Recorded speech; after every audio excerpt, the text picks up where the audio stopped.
Alright guys, welcome back. Had an interesting question come in the other day, and it concerned named insureds, which we've talked about in a previous video.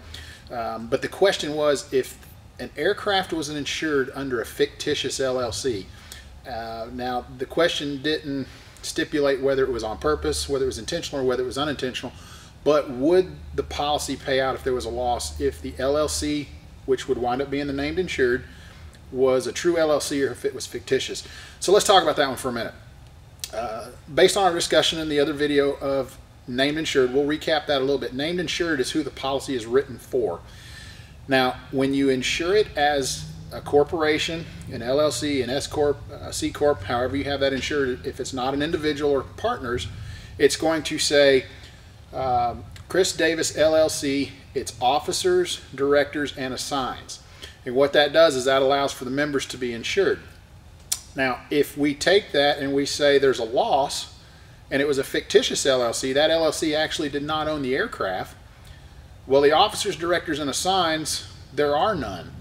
So following the definition of named insured, who the policy is written for, who would the policy pay out on behalf of? Sure, it's got the N number of the aircraft on there, but that aircraft is owned by somebody else, not the LLC. Therefore, the named insured, who the policy is written to protect, is nobody. So there's nobody to pay out.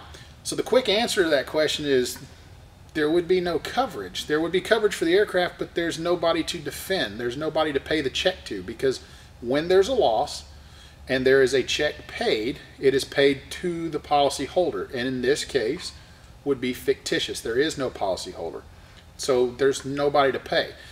Long story short, don't make up a fictitious LLC and try to insure it under that.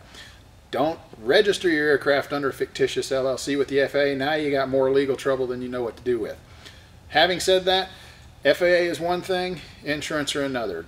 Never the two shall meet. Just because it's legal in one side doesn't mean it's covered under insurance on the other. So take that how you see it.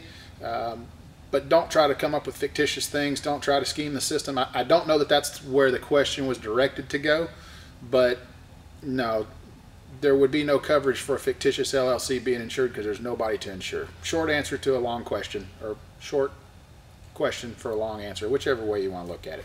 Find out more on our blog, clearontop.com. You can also find us on aviationinsurance.com. Get out there and fly. We'll see you next time.